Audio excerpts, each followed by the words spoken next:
chosen few.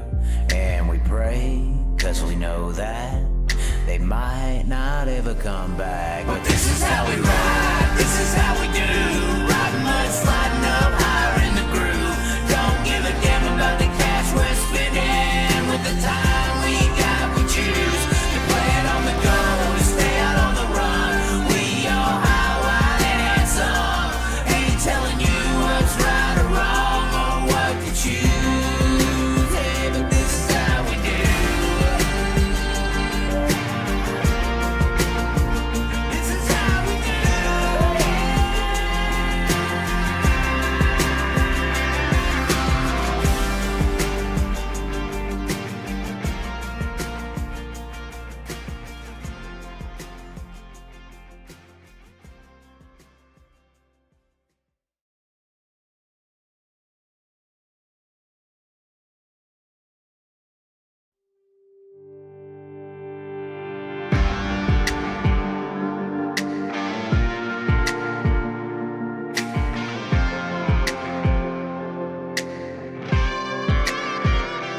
We can ride high, we can ride low. We can ride anywhere we need to go.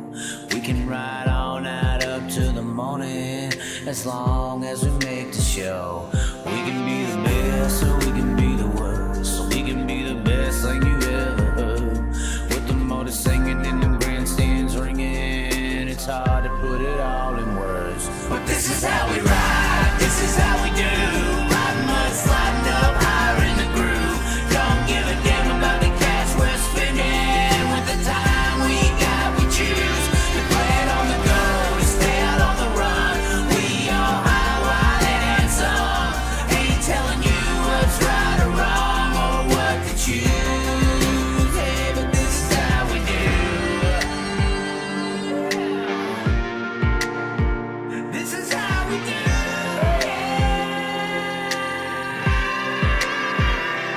Out on the dirt ovals we play, life in the bright lights with no shade. So letting her go, letting her rip, letting her fly, tossing her in sideways, living the life, letting her ride, outside winning or die. Cross her up on the cushion, crossing the line, cause some drama and some bullshit they didn't like. And if they don't like the move, then we're ready to fly. But this is how we ride, this is how we do.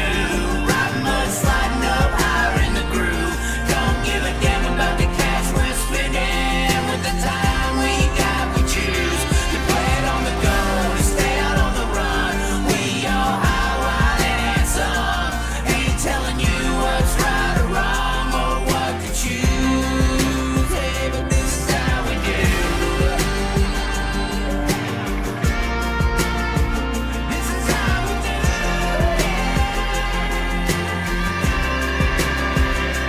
This is how we roll, this is how we do. It's not for everybody but the chosen few. And we pray, cause we know that they might not ever come Well, back. hello. This is how we do. Oh, ladies and gentlemen, we are here. Oh my. We are here.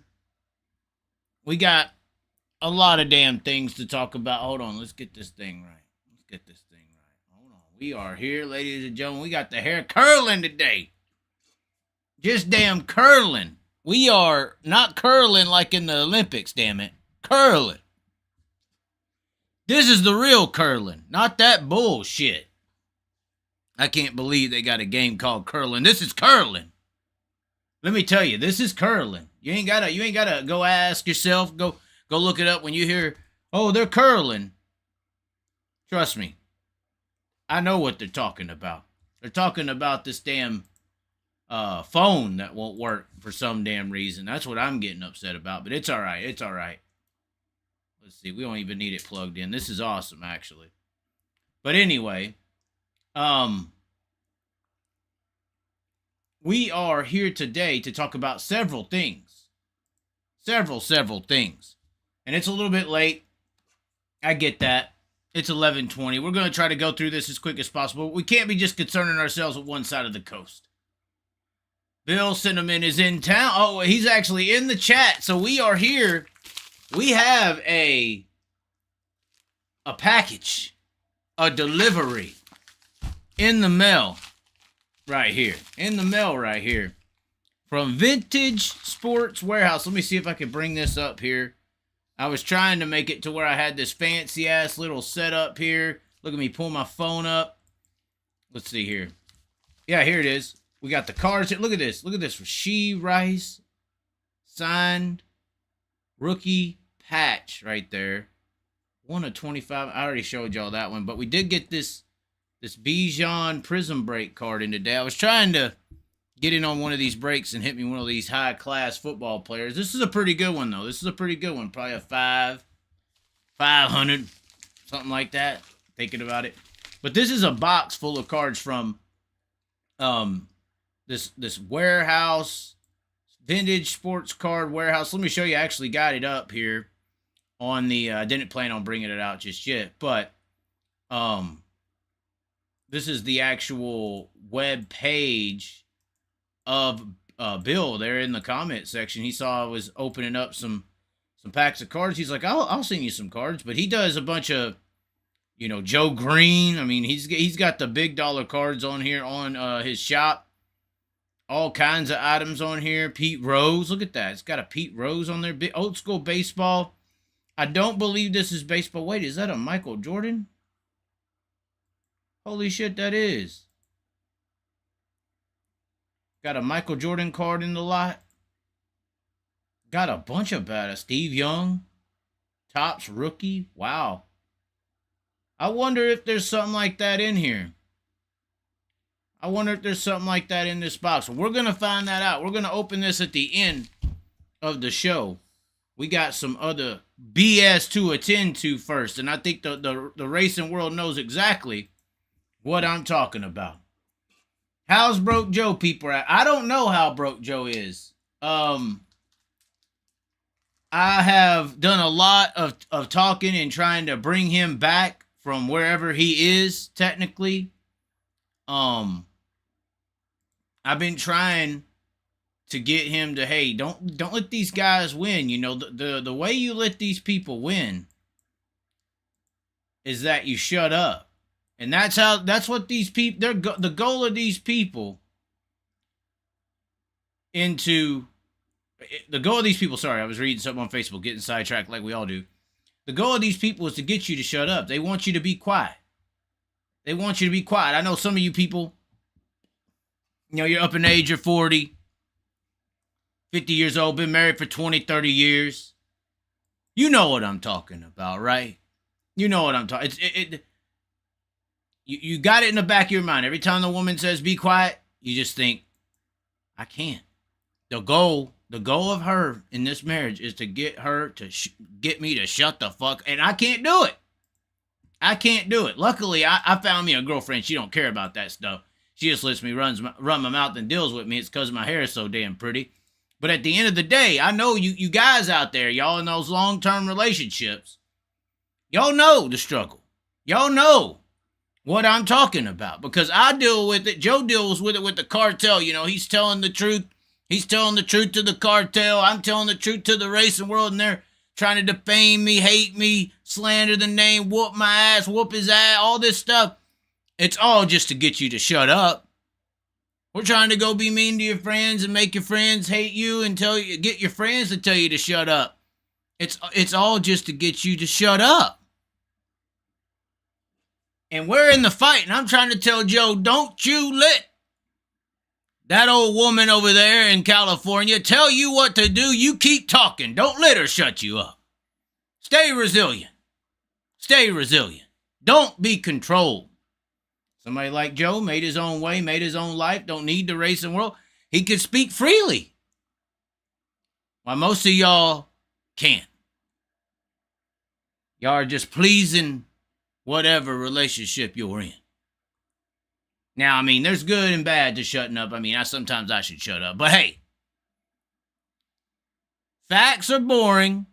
Speculation is fun. And I like to speculate a lot. Throwing a little jokes and some sarcasm and smartassery, and there's no reason for me to stop talking. No reason at all.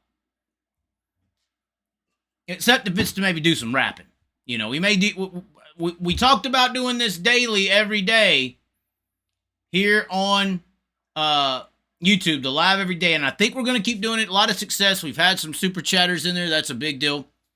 But November is, I'm thinking, and hopefully I can write the lyrics better than the thumbnail, heightened aggression. I did that for a reason, because it's dirt track aggression, so it's, not all the way verbatim educated. So there was a reason I misspelled it. Heightened aggression. But it's a situation where there's just so much going on. I had a damn point, and I got sidetracked by the heightened aggression. And we just need to get into the damn show. But no, I was saying, hopefully in November, we can actually make some music. Because I'm thinking in November, we're going to have a new song, at least one new song with a music video every single week. At least one. I might say two. God's put two fingers up as I was saying this. Maybe that means we need to have 2 songs, 2 videos, 2 music videos, and a new song every week. Whether that's a remix to a song, whether that's doing a throwback remix, maybe that's doing a Kyle Larson crap-talking song. That gangster rap. It's kind of like you got to go after somebody. You got to go after somebody. That attackingness. We gotta maybe we gotta put out a hit piece. You ain't seen a hit piece yet till you see this. Maybe we need to come out with a Kyle Larson call out music video. And then maybe he'll get, I don't know, that Tim Duggar or something to make some shit-talking stuff about me. Well, call me Jesus. That's fine. The whole world already does. But anyway. Let's see if we got anybody in here. Let's see. We're checking the chatter. Joe, somebody is chanting Joe in the comment section. We are up to 40 viewers. Let's just worry about who's going to tune in, who's going to tune out later. We got a lot of cards to go through. I feel like this is a lot of cards. We do have this other pack. I'm not going to open it tonight, but we may do it tomorrow. We got this NBA Revolution pack right here. That's just like a default pack. I got it for a deal, so we got that here. But this is probably 3 to 4 times heavier than that box that I just showed you. And this box that I showed you has 60 cards. So I'm kind of scared about how many cards are in here in this package. So we might as well get into talking. Jan says, hi, Chaz. You are looking mighty handsome tonight. Well, oh, my. The girlfriend is watching. She was worried about Jordan. I said, Jordan is a guy. Well, she assumed it was a guy. I kind of joked with her. I like to get the agitation level up pretty high if you ain't figured it out yet. And I was like, oh, Jordan's a girl. And she was like, what? And I was messing with her, obviously. But she was like, who's this Jordan guy? He's always in there all of a sudden, all the time. Jordan's a girl. And I just walked away all slow, dramatic. And then I came back out and said, she goes, you're just fucking with me, right? And I said, yes. But Janet is a girl. So, Janet, you're in the crosshairs. You can ask some other people in the dirt racing world of how that might have worked out. But let's just say, nobody, no case. And the babe does have access to a lot of open fields and a lot of heavy equipment machinery. So I am just saying, guys, I would think twice. I will be in Texas this weekend, though. And just like nobody, no case. Well, mama don't know, won't hurt her. No, I'm just playing. I'm just playing. I'm just playing. I almost winked at the camera, but I feel like I might get stabbed in the next 5 minutes if I was to say that and then wink at the camera. Oh, hell. She would come around that corner and be like, oh, hell no, Nicola, you think, oh, hell to bam. Would have just came in. Y'all would have been a live witness to this. Live witness to what would have potentially occurred. But anyways, let's get to the Webby page. Because there is a story I wanted to talk about. It came out onto the web social media fray. And it is this story around Kyle Larson. NASCAR fans are blast Kyle Larson for replicating Tony Stewart's infamous move for $50,000 profit. Now, how in the hell... Y'all say I make clickbait, right? Y'all say I do clickbait. This is an example of real clickbait. I get on here and I make jokes. I mean, yeah, I talk about real stuff too, but most of the time, even when I'm being critical, sometimes I get really pissed off. But at least it's sincere. And even the title could be clickbaitery. But if there's something written in my title and in my descriptions and everything like that, it's more than likely you're going to hear it in the video. You're going to hear it at least once. It's going to be there. So it's not going to be like this. NASCAR fans blast Kyle Larson for replicating. I thought it said replacing for a second, but my eyes playing tricks on me. But for replicating Tony Stewart's infamous move for $50,000 profit. This would be like me saying, I don't even know. Jade Avedisian.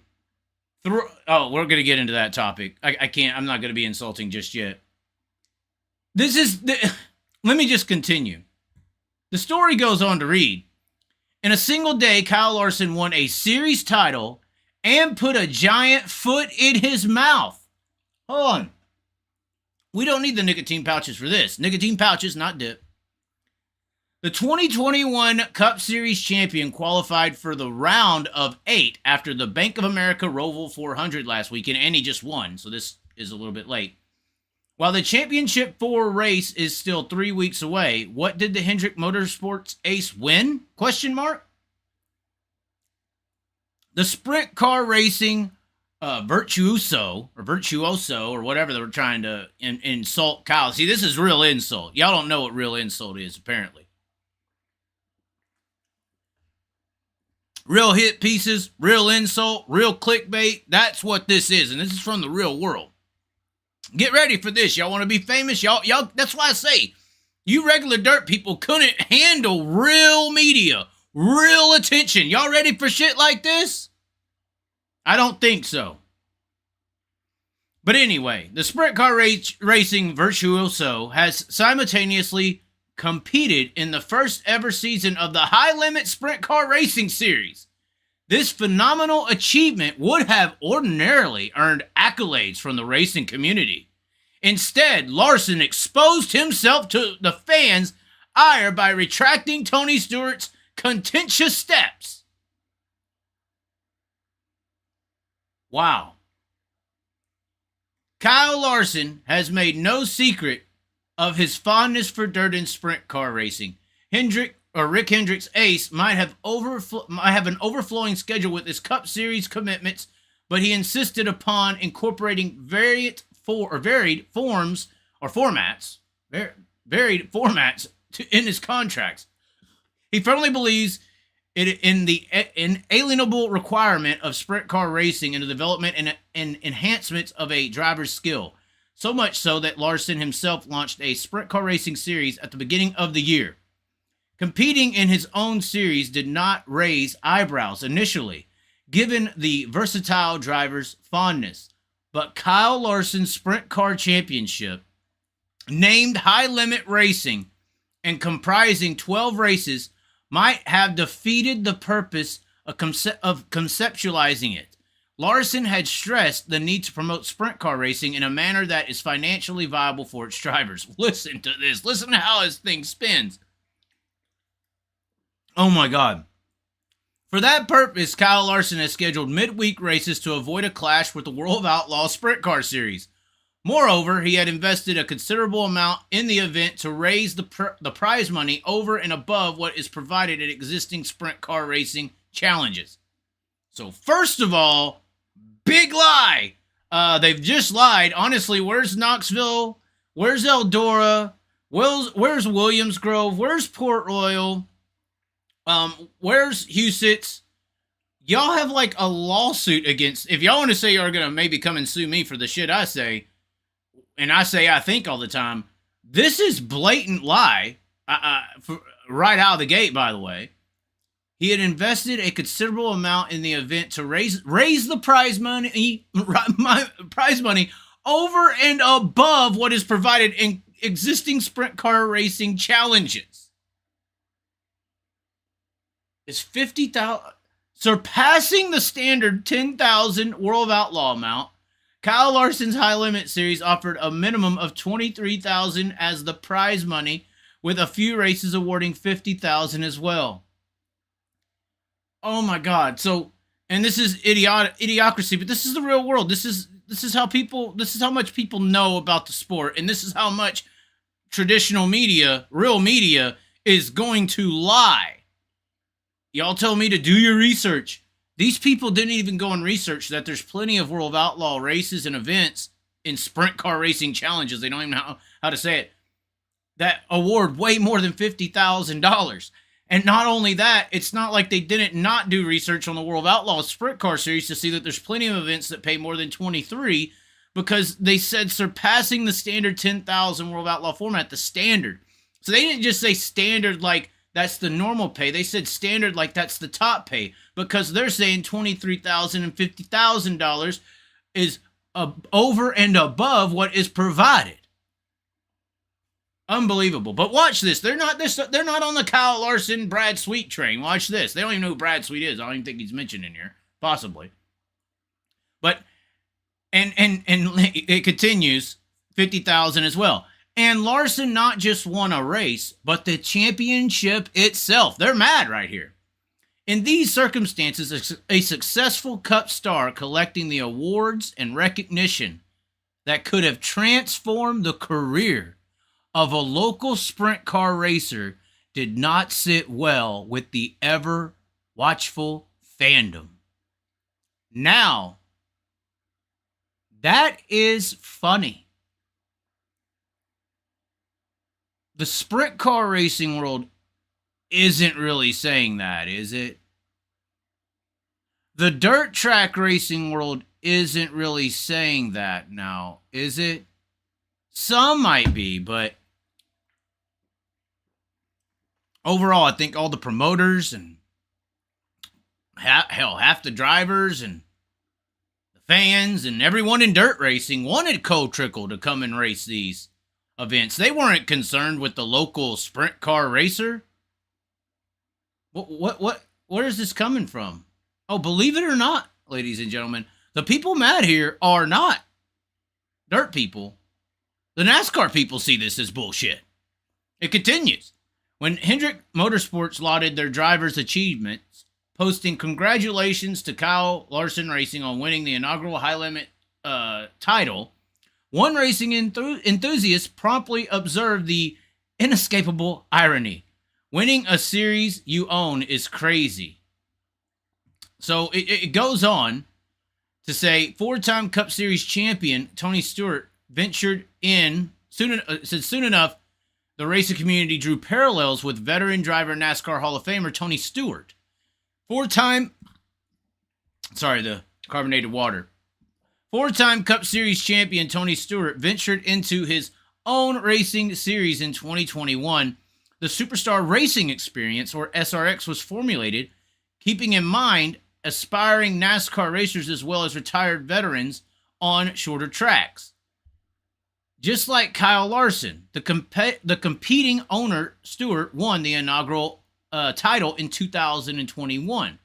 Fans were quick to draw a comparison between the events in the mockery of the Hendrick Motorsports driver. Quotes here, Tony Stewart has entered the chat with SRX. The new Tony Stewart. Cough, Tony Stewart, cough. The self-congratulatory aspect of Larson's sprint car title was also not missed. One racing fan amusedly highlighted it, using the viral meme of former President Barack Obama. What is this? Oh, where is it at? Oh, maybe I'll zoom in. Oh my God, look what this NASCAR fan did, guys.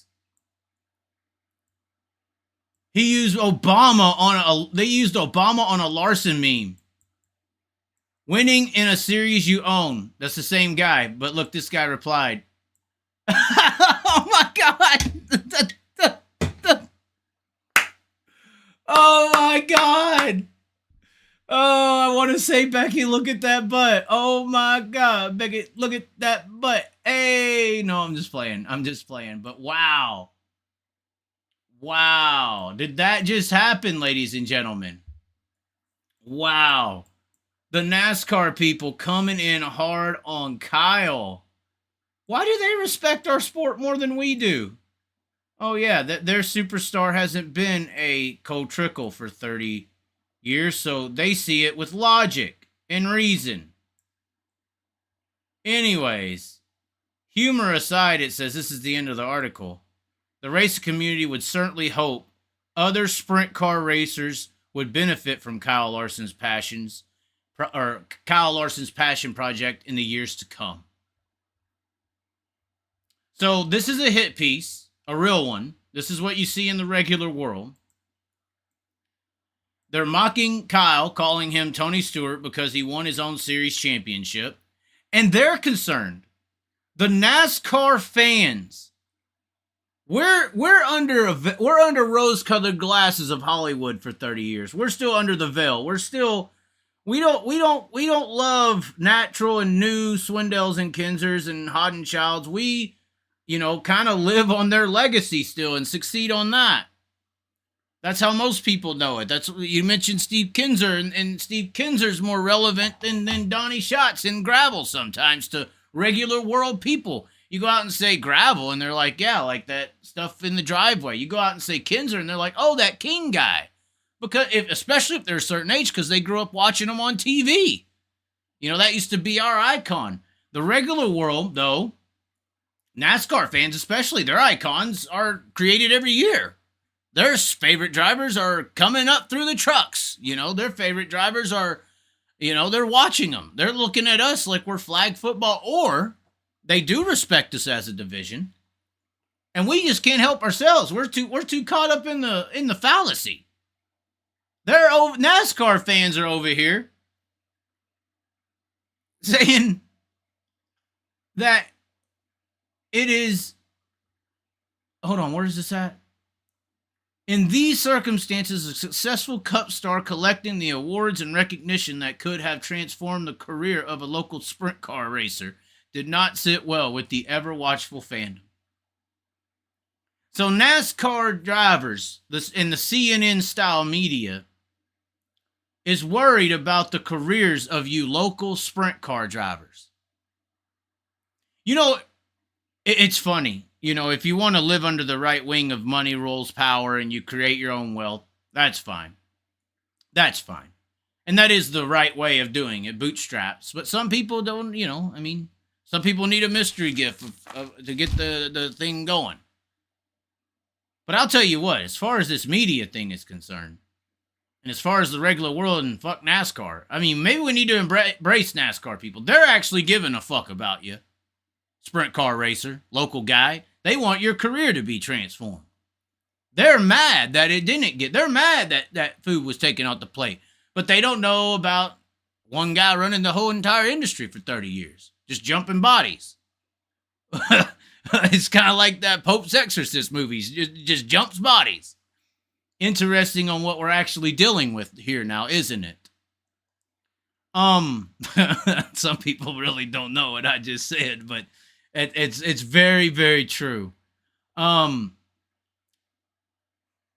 would say also to give them some help, maybe we should liberalize. I couldn't even say it. Liberalize a little bit, although I think liberal isn't even an actual word that means things. It's more so of a slang term in today's world. But CNN was the last major network to give dirt track racing a real shot, right? You could say the Dirt documentary with Kyle was like a shot, but it was because it was Kyle. It's because it was the one entity. It's different when you're dealing with the local sprint car racer. Who cares about the local sprint car racer in those forms of media? They don't. CNN, though, however, did a whole damn documentary on dirt track racing. The Weekend Warrior, I think it was 2008.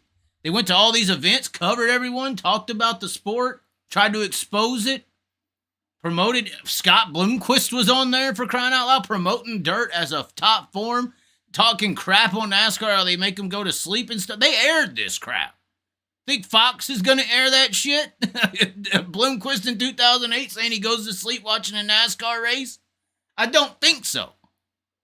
But that's that's the yin and the yang of the sides. One side don't really care about the little guy. One side kind of does. Yin and yangs. Yin and yangs. Just like I'm from Texas in the South, anti-union. Up here in the North, unions are everywhere. In the South, unions, you don't want to find them. You can't find them. Some people could say it's because this owner or that owner or a group of this and that, but really it's just the development of the plantation areas down there. It's not like when slavery went away that all the plantation owners just lost their jobs and everything. No, they just moved into the industrial world. And they like to run their plantation. You get unions involved and the workers have rights. That doesn't flow well in the South. So that's the problem, or more than likely the commonsensical reason as to why the South doesn't accept unions. It's a way of doing things. It's the lineage of leadership in that area or region of the country. Now, I'm just saying, like, there's yin and yang. Some people would say that's good. How it is down there, even if it is that way, that's better for the economy and the area and the system. Some other areas would argue that's not good because it doesn't help the little guy at all. But yin and yang. Union is a democratic deal, but yin and yang. Once again, give and take. There was some, we'll just read some comments on that, on the chat of that whole situation. We got Spike into the chat. It did not take long. He is here. Spike Fast. We're going to have a shirt come out that's going to say, it's going to have Broke Joe, the Chaz, and Spike Fast Racing. I really think me, Broke Joe, and Spike Fast Racing could go do a 3-person comedy tour and light shit up, buddy. Like if me, Spike, and Broke Joe went to a club in Indianapolis in the surrounding areas during PRI and put out, named it Long Live the Chaz or the Chaz Show or something like that. Long Live the Chaz. Name the show Long Live the Chaz. The Chaz is there, and then here's these guys too. I don't know. I mean, hell, Long Live the Chaz seems too centrical. Dirt Track State of Mind, which is the original brand of this. Dirt Track State of Mind is what this all started out at. It wasn't Long Live the Chaz. This whole thing started out as Dirt Track State of Mind, October 22nd, 2017. Oh, that just scared me. Oh, God. I get real scared with dates and numbers. So October 22nd, 2017 is the day I posted my first video on Facebook with Dirt Track State of Mind. Reached over 400,000 people. Not talking about Kyle Larson, not talking about nothing. And it just crossed my mind that this Saturday, the last race at Devil's Bow Speedway is October 21st, 2023. So October 22nd, Sunday, 21st will be the last day, and the 22nd will be the first day of no more racing at the track. Interesting. I think that's 5 years on the dot. Wow. That's crazy. Wow. But anyway, I just think that if we grouped up, called it Dirt Track State of Mind, you got the Chaz, Broke Joe, and Spike Fast Racing, we could have as a hell of a comedy stand-up. I really think we could. Let me scroll up here on the chat and read what Spike had to say. NASCAR fans are just sprint car fans who graduated from youthful boy band open-wheel billboard ponies to full-blown sodomized worship of their billboard taxi drivers. Larson is just too straight. Another comment I don't really understand. Yeah, has the Klan who wrote that ever stepped foot near a dirt track? Probably not, but he's reaching way more people than anyone who steps foot on a dirt track. That publication right there has probably reached 400,000, 500,000, 600,000 people. It's got an email list, covers all brands of sports, some music, Taylor Swift stuff. They got millions and millions and millions and billions of views a year. And they're out there telling the world that. But Kyle ain't going to speak up. Y'all ain't going to go after them. You're going to go after little guys. That's why we know what side we're on. People are saying, Joe, please come back. Janet wants you, Chaz. I'm curious what will happen to Sanders as well. It's weird what's going to happen. Joe, we love you. 121 forever. Code trickling is replaceable.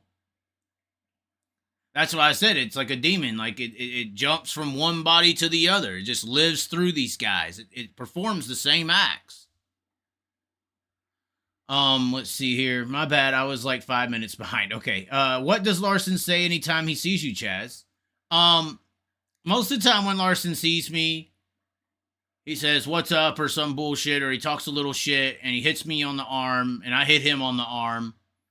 And then if he starts to get out of line with me, Caitlin will come over and remove him from the situation. So that's usually how it goes with me and Kyle. Unless he's got a group of buddies around, then he acts a little more tougher, but I still don't back down. But how it goes with Kyle usually is he says, "Hey, what's up, blah, blah, blah, blah, blah." There's video on Facebook. If you go to Facebook, look up the Chaz in Victory Lane in the late models at Port Royal, in staging at the Chili Bowl where Owen Larson, I always want to say Owen Wilson for some reason. I guess it's implemented in my, telegraph mind. I've been psychologically manipulated with names and actors and things throughout my life too. So you're not the only one under this Cole-Trickle syndrome. But Owen Larson was there with one of those blow up bats and he started to hit me with it. I was doing a live on pit road pre-race. Started to hit me with it and I was like, "What the hell? Get off me." And then I was like, "Hit him." Owen Wilson turned around and I'm telling you, laid a slammer on Kyle, bro. Laid a slammer. So it's mutual. I mean, this banner behind me I got from helping Paul and the guys over there at the racetrack that year. This is 2021, one of the banners that protected Larson's car in the pitting area. It was zip tied onto one of the PVC pipe kind of constructions they got. But that's where this is from. So it's interesting. A lot of these people are different in person. They see what I'm saying. They see what I'm doing. They respect what I'm doing. And when Kyle starts to disrespect me, Caitlin jumps in and hold up. And it's over. Chaz, I hope you're not collecting Haley trading cards. I don't know what that is. All right, let's get to the next subject. Because there is some things that happen. We're going to go through the hit hour here, I think. We're going to go very fast and get into these cards because it is almost midnight. I don't want to be too late. So we already looked at that. This is Donnie Schatz running down and passing David Gravel. It looks like due to Noah Gas. I'm going to say that this pass that Donnie made. Oh, what the heck just happened? Okay. All right. Whatever. This pass that Donnie made on Gravel.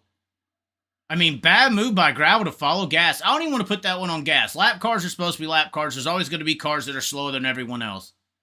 But, I mean, Gravel had the opportunity here to go low.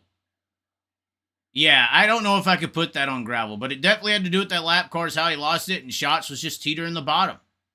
Fords are definitely on it now. Hopefully Schatz will get a little bit better. That win, though, right there, to drive around Gravel and to outrun Sweet, that's a huge confidence booster for that 15 car and team, and even probably Donnie himself. Combination is big. Combination is everything, and obviously they're getting closer and closer to a combination that's good enough to pass Gravel and outrun Sweet. So very impressive there. Now what's this one? Oh, this is the hunt the front situation right here at, where was it? Why Not? Motorsports Park. I believe that's in Mississippi. Maybe Georgia. One of those two. Let me see here. All right, let's see it. So Ashton Winger is the white car, number 12. Tyler Erb is the 1 car. Obviously the green, black, white number, the Cole-Trickle scheme. Once again, everybody's in the Cole-Trickle scheme. Now, this was a tight move. I don't agree with this move by Tyler Walker. Tyler Erb implemented, rat bag. But look at this. Spins Winger out off of 4 down the front straightaway. That's how most people are seeing it. Now, this was a very questionable coming up the track like that. You got to give, I don't know. He might have gave him a room. This is sprint car style driving. I always say it, guys like Erb, Pierce, these high-running gunning guys, even a Devin Moran, a Hudson O'Neal, these are sprint car drivers in late models. You know, they're really driving the car. These other guys, I don't know, sometimes it seems like they just ride around, and if the car's good enough to win it for them, they just, they're riding. They ain't trying to drive sometimes. They're depending on that mechanical grit to win the race. I feel like sometimes, these drivers, they can do something. Look what Pierce was doing in a Pierce car. And now that he's got a Longhorn, he's destroying them. Because he's driving it. But this was close. Couldn't call it a little dirty on Herb's part. Now this right here is 100% Ashton Winger's fault. Now, if y'all don't know what I mean, that right there is what happened right there is on Ashton Winger. There's no way, if you have any logic in racing and understand how racing operates and what goes on, if you've been on the racetrack, I have been. Some of y'all say, oh, you never raced. Been on the racetrack in like 7 different race cars, from sprint cars to freaking stocks to micros, actually. I would consider micros below street stocks. You would know that this was because this wreck incident off of 4, this spinning around the front straightaway by Ashton Winger, is because of Ashton Winger. Now, you may say, how the hell is that? Now, this move right here is 100% or 85% on Tyler Erb.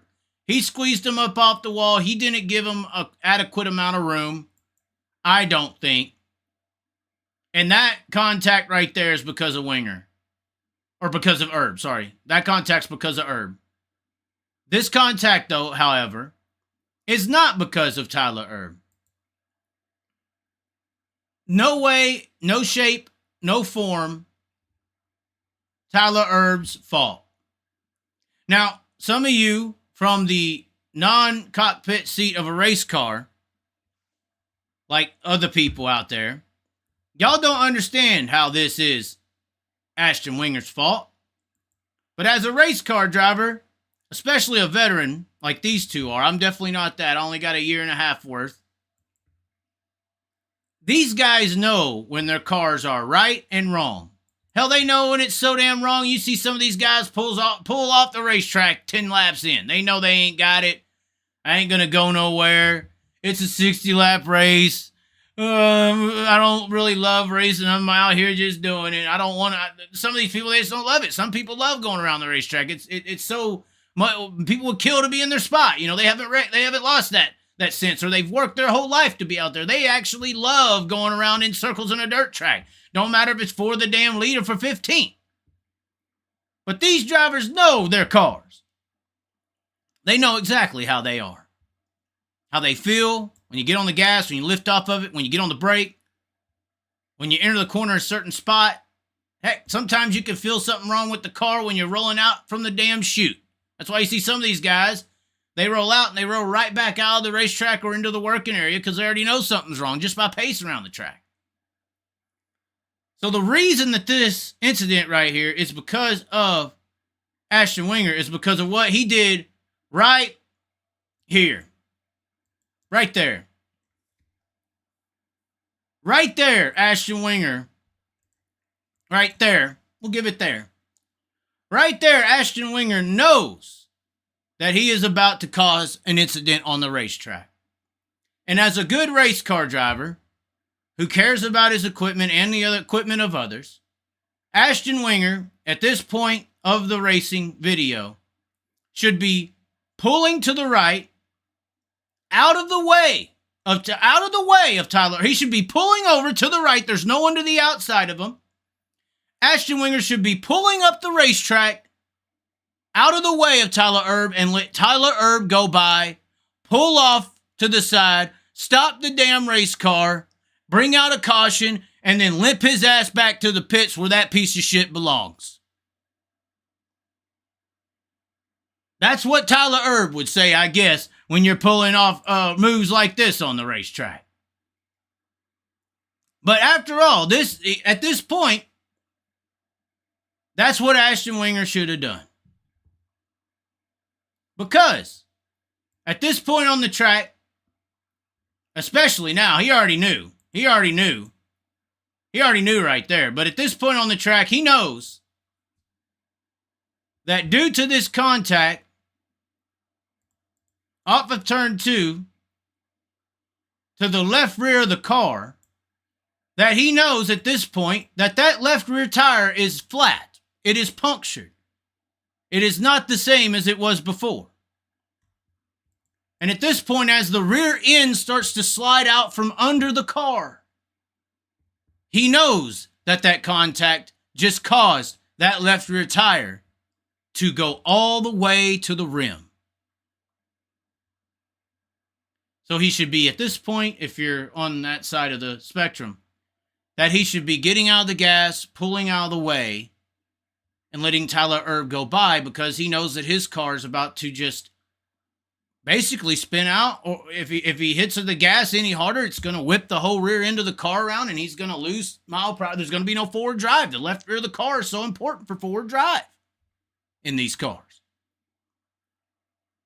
So he knows that he's about to either spin out and cause a wreck or get hit, because the left rear of the car is down. Can y'all not see the left rear just spinning on the ground? There's nowhere for Tyler Erb to go, guys. The tire's on the ground. Tire's on the ground right there. He's wide ass open because he's pissed off. He has every damn right to be, but the car ain't going to go forward. Your left rear tire is down. And there's nowhere for Tyler Erb to go. He's right there. He was right on your ass. He just touched you. So obviously, this is Ashton Winger's fault. This contact. Because Ashton Winger already knew at this point of the track, after this contact, that the tire's down right here. Tire's down. He's not gonna dig off this corner. And he knows he's got Tyler Erb behind him. And what happens if you don't go forward normally, like you would every single lap, as the guys behind you racing you, and you kind of get into this zone, you get in a tunnel vision, you see him, and you kind of gauge the entry and the exit, and you see where he's beating you and you're beating him, and you try to change your life. You kind of have a pace that you're setting with the guy. And when that pace changes drastically, it's like, whoa, what's that? And that's what causes this contact, because the pace drastically changed. The left rear tire's flat. And there's nowhere for Erb to go. And at that point, it's best for him to spin out. Because what do you want? Tyler Erb to hit the brakes and then have this guy pile into him too? This was the best way Tyler Erb could have handled this situation right here, was to spin Ashton Winger out. Because he did it to himself. Now, this isn't the best thing you could have did. This caused the tire to go flat.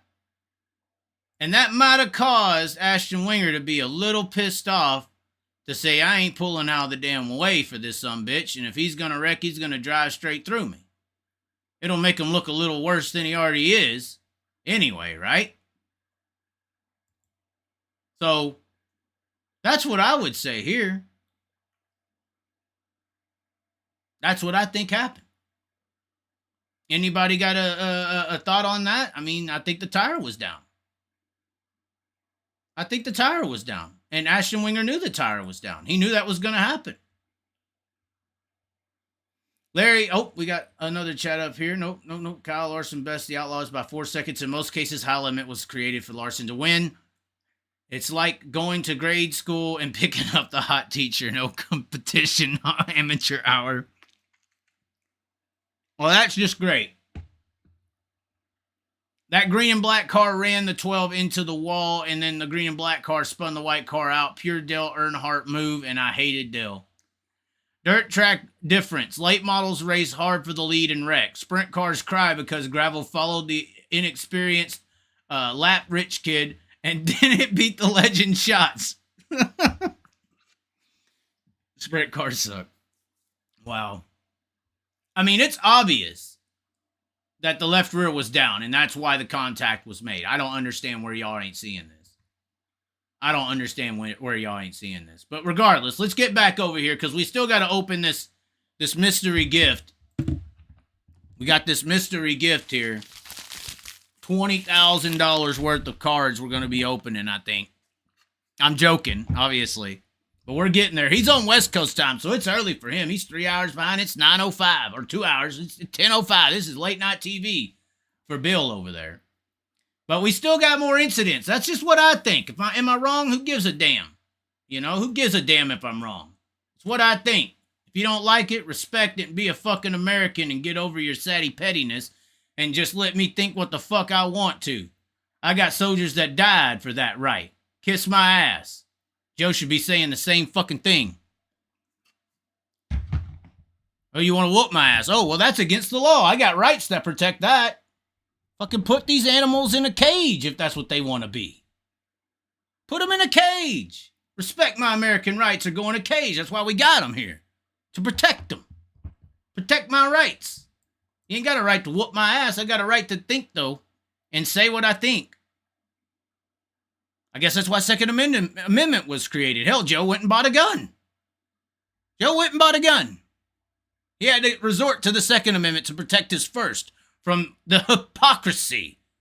The hypocritical people who are so right-wing and so pro-rights until it doesn't favor you. And then you want to take those rights away. Ho, ho, ho, ho, ho. And you wonder why they call it fascism. Unbelievable. That's what that is, by the way. Anyways, this is the Extreme Outlaw Midget Series Championship. And Jade Avedisian was your champion of this series. First woman ever. We're going to talk about that one. She's in the Mobile 1 car to the outside of the front row. And things get a little interesting here. This is the first lap of the race. You tell me if you see anything done wrong.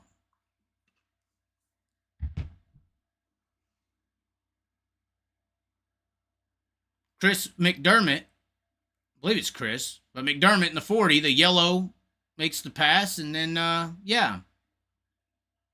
Oh, it just what the hell's going on? Chase McDermott, my bad.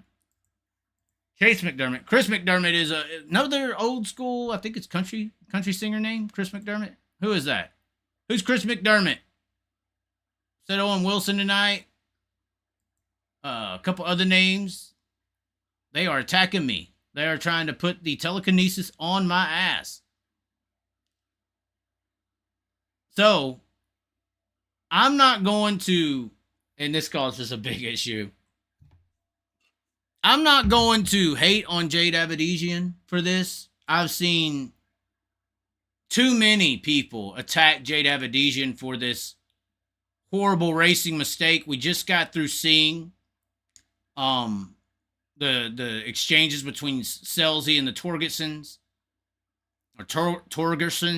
and all this situation around young drivers and being idiots. And then we also showed some veteran drivers being idiots. And we showed how mistakes behind the race car, even the wisest make them. And that mistakes are made. And kids shouldn't be just belittled for it. I think the problem here is that people are considering what you're watching here professional or of an age of a adult. They consider this an adult championship. That they consider this an adult series. I don't consider midget racing outside of the Chili Bowl an adult racing event. I consider midgets where rich kids race one another and play. Are there a few good rich kids playing on, at recess here? Yes. Are there a few gym coaches in, Justin Grant and T-Mez that try to come and teach them to be better players? Yes. But this is not an adult series. This is for kids. And kids make way many more mistakes than adults do. And child-like aged people are going to make huge mistakes. And then teenage girls are going to make mistakes as well. And Jade Avedisian made a big mistake. Now, I've seen her make this mistake a lot this year. That's why I haven't necessarily got on the Jade Avedisian bandwagon. I was ready to, I do think she's very talented, but I also have seen her do this to a bunch of people. Now, since these are not adults racing here in these kiddie cars, we as the authority of the world, the public, which we are the authority, there's more of us than them. Never forget that. We run it. Don't let them manipulate you with the money and the glamour and the possessions. People run the world. But we don't have the authority to properly punish Jade Avedisian. This type of behavior is unacceptable, so we can recommend to the parents or the people who enable such acts, because like I said, I've seen this happen more than once, so she has done this before and hasn't received enough punishment. No, I don't think she ever got pulled out of the ride or not. She hasn't received enough punishment by her parental guiders to change such actions. Now, I saw Chaz at Port Royal 2 years ago destroy someone with a way worse slider than this. I judged it very cruelly because I thought it was, and he's of age to know what he's doing. He's got thousands of races with these cars. He's got private test sessions. He knows what he's doing. Now, these kids know how to drive these cars too, and they probably have their private test sessions. But they don't have years and years of experience. They haven't wrecked truly hard anymore, so they don't respect the car. They don't respect hitting someone like this and flipping cars because they've never had to pay and repair the cars maybe. Maybe she has, but she hasn't had to pay the bills. If you don't pay the bills on these cars and you just work on them, it could be pretty damn fun. I mean, I know a lot of happy people working on race cars. I'm just saying, this is sort of a lack of respect, but it's also kids. And I think a lack of danger is a big issue. If that kid right there was out there with a lap belt and a leather helmet for protection,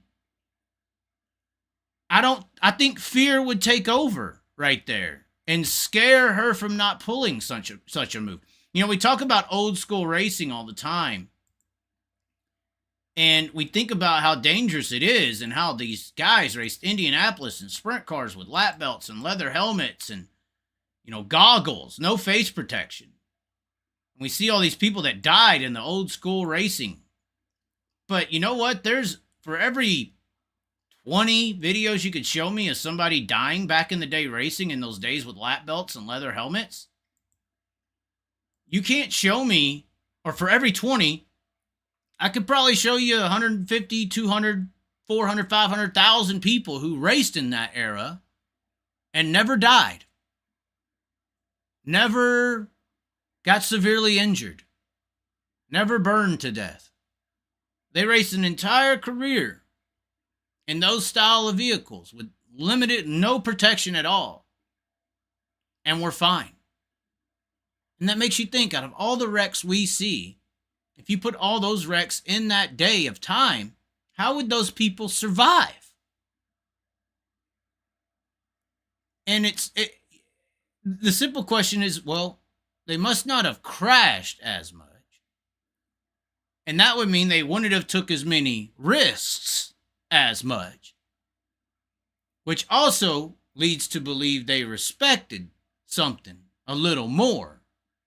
Because you wouldn't be pulling moves like that off if all you had was a lap belt and a leather helmet, because you could die yourself.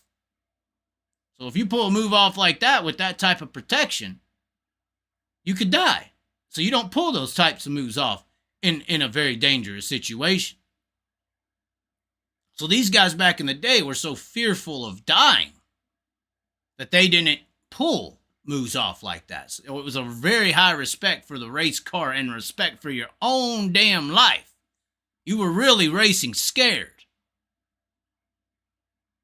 That's why it's called a speed demon. So this is a situation where, for one, it's a kid And for two, the lack of respect is there because there's no worry of being hurt or harmed. Late model racers, they pull some pretty dirty ass moves off because they're in a big box. When's the last time you heard of a late model racer flipping to death? I mean, I'm not saying it hasn't happened, but I feel like sprint cars are a little more dangerous in the injury aspect. I know a lot of late model guys call them push and flips, and some call them caskets with wings. You know, but you take this style of racing, this is another reason why I don't really put much stock into Jade Avedisian. You take this type of racing and you pull it over to sprint car racing, you won't be around long. You have to, even though we don't have a true professionalism entry like clan of some kind, or well, maybe that's still out there somewhere, but even though we don't have a group or something like that, like a governing body, you still have to carry yourself with some type of respect when racing those cars, or the pitting area gets you out. The promoters that listen to real people they know get you out. You know. So it's just a very minuscule form of motorsports. It's for kids. This is not an adult this is not an adult championship to me. And you may ask yourself, well, that's kind of cruel, Chaz. You know, that's kind of cruel. But who did Jade Avedisian actually beat to win this championship? Let's see it. Here's the points.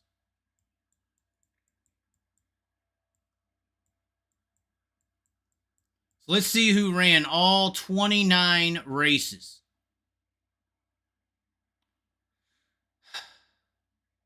Looks like, what's that, 6? 1, 2, 3, 4, 5, 6 ran 29 races.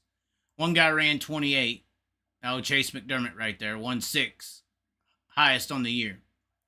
But below that, below 7th, what is that, 8th on back, 18 races. So she only raced for the championship against 6 guys.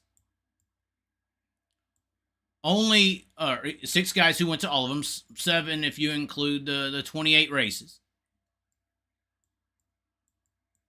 And of those 6 guys, here's the names. Jade Avedisian, Zach Dahm, teacher was on hand. Gavin Miller. Cannon McIntosh, I mean, early 20s, I think, 8, 19, something like that. He's good. He's good. Is he David Gravel? Is he Danny Dietrich? Is he Austin McCarl good? Is he Matt Covington good? Is he Joe B. Miller good? I mean, is he Danny Smith good? I see it, believe it when I see it. Chase McDermott, Taylor Reimer, Hayden Reinbold, Austin Barnhill. North Carolina, Austin Barnhill. I know nobody's ever heard of that name before. So that's who she beat to win the championship in a Keith Coons midget car, which of these cars, 1, 2, 3 of them are her teammate. Hayden Reinbold, 19AZ, Reinbold Underwood Motorsports. Notice the nepotism involved there. Which, if you are offended by the word nepotism, look it up. It happens all the time. It's normal. Not necessarily good for us, once again, but... So this is why I don't put much weight into this. This is also why I call it recess. So I think the move is normal for this form of motorsports in America. That's just how it is. Hell, one of the gym teachers did twice as worse a couple years ago. Probably has this year. I just ain't been watching it. I don't want to watch recess. But anyways, I wonder what y'all think of all that. Laid out a little bit of information. We'll see. Hold on. Let's see. What would be... Oh, we got a super chat up here. Spike said, big deal, Sporty Spice. That is good. Hold on. He just called Jade Avedisian Sporty Spice. Oh, my God, bro. I'm sorry, but I grew up with 2 sisters. And when Spice World came out, we were poor. I was in Section 8 in the ghetto in apartments getting in fights every day. You know, people be stealing bikes and disrespecting out there, throwing touchdowns, shooting threes up in the gaming woods. And I was forced. If I stayed at home after school, I was forced to watch Spice World by the sisters on the one TV we had over and over again. Over and over again, guys. Torture. So I just went outside and fought black guys. Mexicans too. It's fun. It was fun. Nicola, please. No, I'm just playing. But I know what he means by that, and that's hilarious. Sporty Spice Jade Avedisian causes the rich boy band buggy pile up. Her winning the series means nothing. Go learn to make a sandwich, fold my socks, and be a woman. I'll be impressed. I do not subscribe to the seriousness of that comment from Spike, but I do subscribe to the comedic element of that comment by Spike. Sorry, I want to say Spice right now. That's funny as shit. That's hilarious. Wow. Oh, we got another one. Jade has no fiance. She slams the outside car, or fiance. Jade has no finesse. She slams the outside car, then turns her car right, which turns her into the wall, taking out the whole field. She definitely does not value her own life. And in today's racing, how would you? In today's racing, how would you actually respect anything? You're so safe. That's what most don't realize about the Valley in California. Half the field is part of the family reunion on the fam, including the track officials. Right. Yeah, that's true. Sorry he ruined Bud's night. Oh, it looks like we're talking about racing now. Are we on the West Coast stuff? So the argument this whole weekend was people can't see someone, so they justify causing wrecks. Okay, then don't. Okay. Without nepotism, American auto racing wouldn't exist. Exactly. Exactly. If she beats some flour and dough in the kitchen and makes me some bread, I'll be impressed. Oh my God. Oh, Dirt Track State of Mind. Come see the Chaz, Spike Fast, and Broke Joe live on PRI weekend in Indianapolis. That's the show. People will pay to see that. Oh my. Oh my. Well, that's about all we had to talk about. But that don't mean nothing. That don't mean nothing. I'm telling you. Hold on. We're about to show you something. I'm about to show you something real good, boy. Oh my. We got her coming up. The moment everyone's been waiting for. Let's open some packs of cards. Hey, let's see what happens. That's what I'm saying. The cards and me are right here. Hold on, let's see. Cards only. Oh my God, we got the Rico. This freaking Rico deal was $45 damn dollars, guys. $45. So it better be badass. Hold on. Would it be better if I just wasn't even on the screen? Probably. Hold on, let's see. We'll just move myself down here. Make sure we hopefully that looks okay on the camera waves. But we are gonna open this thing, and yes, we do have the big knife, but I don't know if we're gonna need it. I don't know if we're gonna need it. Damn, that's a badass knife, by the way. I'm scared when I use them. Like, if I cut a little bit too much here, we could have a big spin on the live. That would be a lot of views if the Chaz accidentally slices his arm open live on YouTube. But, oh, we got tape around a box. We got tape around a box here. Oh, my. So that means, and it's a PSA box? I might need to hold this one. Although I got one card at PSA right now. I'm interested in seeing it. All right, so I want everybody to see how big this damn knife is. It's not small. This damn knife, I mean, this is a full-blown 8-inch cell phone. I mean, This is a little larger than that, but it looks really cool. I like it. I like it. I like it a lot. And it's sharp, and it's rarely used. It's like, what do you use something like this for? All right, let's see if we can. I just want to cut the corners here. Oh God, what we got here? Let's see. Don't want to. When you got a blade this big, you got to be careful. I've accidentally stabbed myself. I know. Once in my life, I did it with kitchen knife. Actually, I was cutting something and it slipped and just stabbed right into the arm. I was like, pow. And surprisingly, didn't hurt. I just covered it up with my hand. I guess it was just a flesh wound, as they call it. I just covered it up with my hand, put pressure on it, put a Band-Aid on it, wrapped it up with some paper towels, and it was good, I guess. All right, so we're going to go ahead and do something different here. There's a lot of stuff in here. Let's pull them out in sectors so that we can be all surprised here.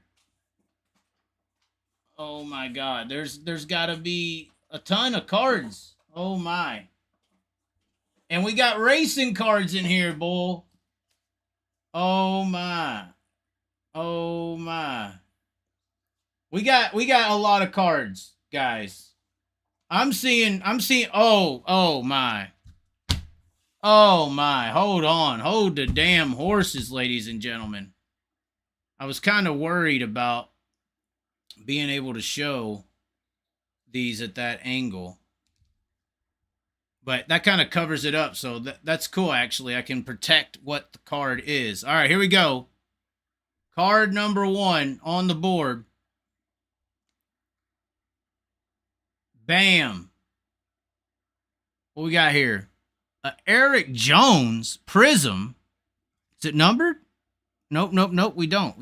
It's not numbered. It's not numbered. Hold on. This thing camera deal sometimes sucks. So I gotta connect it again. This is so dumb. Hold on. We're getting there. We're getting there. Hold on. Here we go. Here we go. We're gonna get serious. It's just different than the one I had before. Let's see.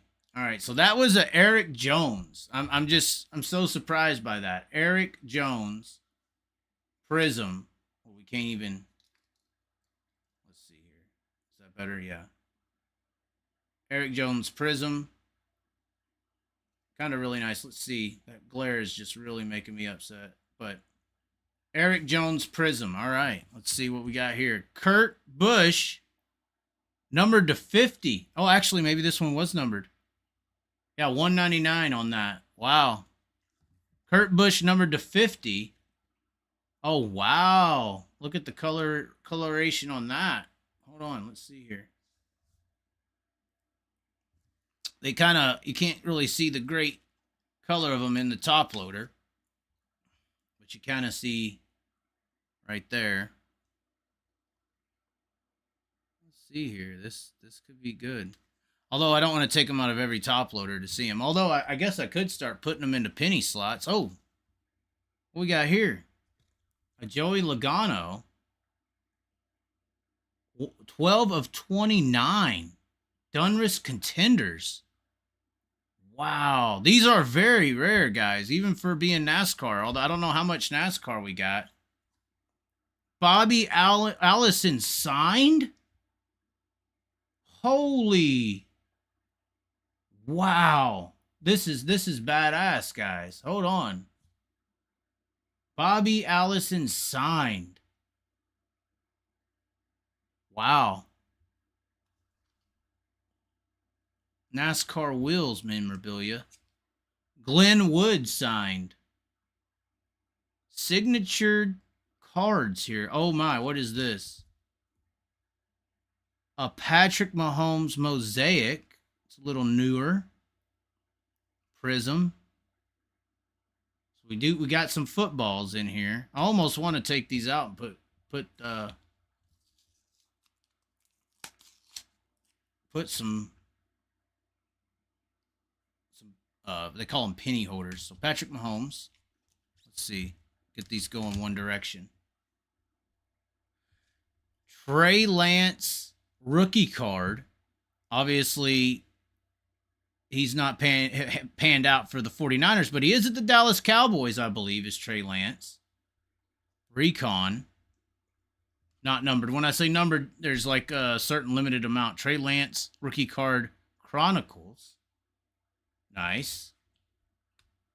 Another Trey Lance rookie. These seem to be in order in a way. Got us a spaced top loader. Rookie card 21. Oh my God. We got a Daryl Bubba Wallace. Hold on. Can we get this over here? A Daryl Bubba Wallace. Let's get this up again. A Daryl Bubba Wallace. Oh, I see why I had it that way. Sorry. A Daryl Bubba Wallace. It looks like these are patches from the uniform. And it's $199. It's the 12th one made out of 199. So that's still nice. Still nice. A patch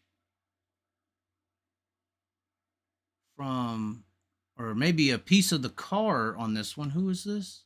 Casey Kane, congratulations, win. Wow. It's a 1 of 199. Wow. Oh, we got us out of the box. 150, Ryan Newman, Hot Threads. This looks like a little up in age here. Where is it from? What year? Press Pass. I just feel like that's a little bit of an older card. Trying to see like a copyright date on it. Does not say. Oh, 2011. So maybe this actually went in here. So 2011. Oh, there is penny holder in here. Wow. Maybe that's how it slid out. So you got the little plastic protector over the actual card, and then into, they call these hard plastic ones top loaders. Wow, 150. We got a signed Brad Smith. That looks like Brian Ireland right there from California. Brad Smith signed 1 of 30. Anybody know who Brad Smith is? Anybody heard who that guy is? Oh my, here we go. Powertrain, Haley Deegan. This may be fresh off the block, is it not? This has to be like a brand new card. Wow. It is fresh. Oh God, Rowdy. Look, they straight up just call him Rowdy. I don't even care about this car. We'll destroy it. Look at this. I'm sorry. Me and Rowdy have had issues. It is a numbered card, though. 1 of 199 there, you see. Let's see here. All right. Gotta protect them edges, man. Those edges, that's the grade. If you mess with those edges, there is a slaughter holder in there. They're just coming out of the slot.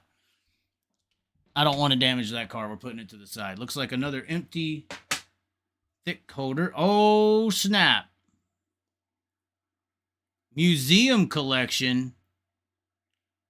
You have received a canvas collection reproduction of Steve Young from the 2014 Topps. So this is a Topps 2014. Topps collection or museum collection football. So Steve Young right here.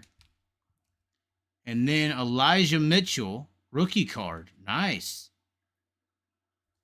So we're not even through we're not through the box. The box is halfway, guys. The box is halfway, and we're running out of places to put these. I didn't know we were going to have 600 cards of, numbered cards. This is insane. All right, let's see what's over here. Greg Biffle autographed. Wow.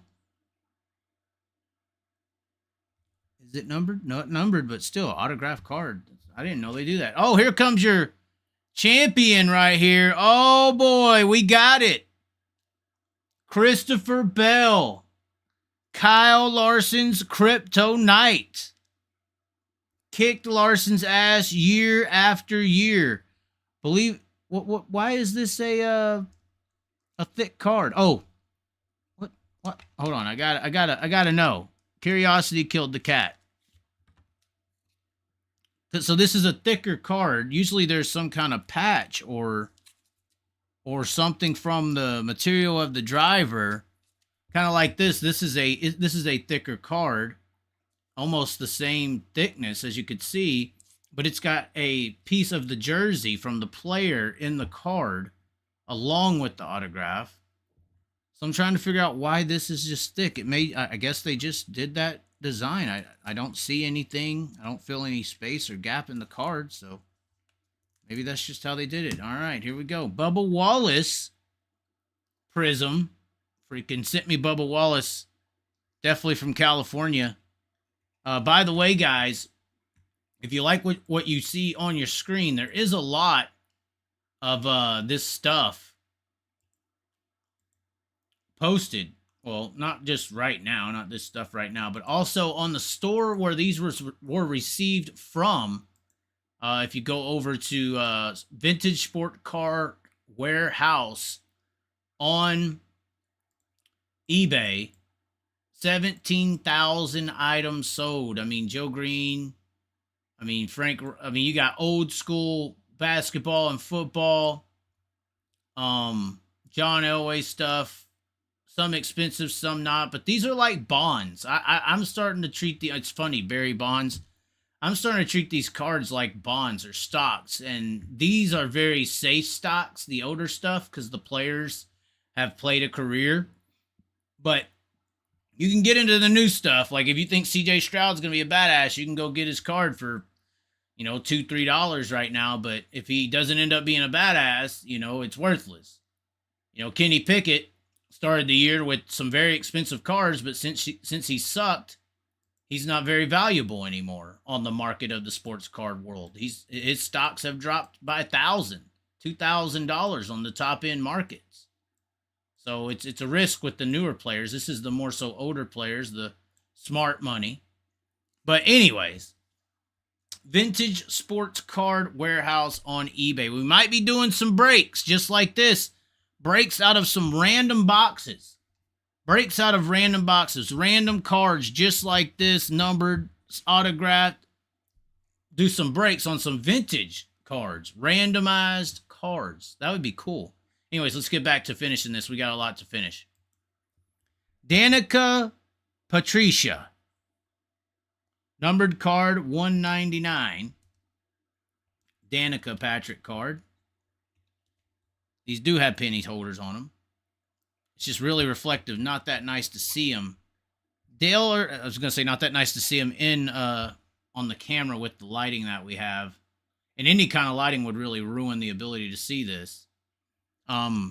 Just because of how hard these reflect. But Dale Earnhardt Jr., see, as you can see it way better now. Dale Earnhardt Jr. 1/99. Epics card. Certified. That's nicey. That's nicey.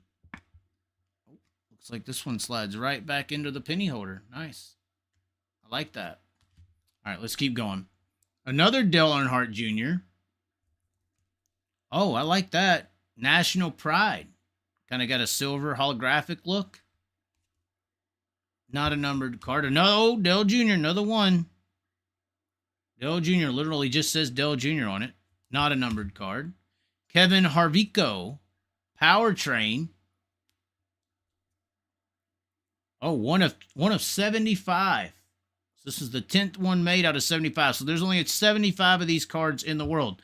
That's why this one is so valuable and rare. It's got the signature, the patch, black, which is a very sought after brand, very expensive brand. Rookie card. 25 of these made in the world.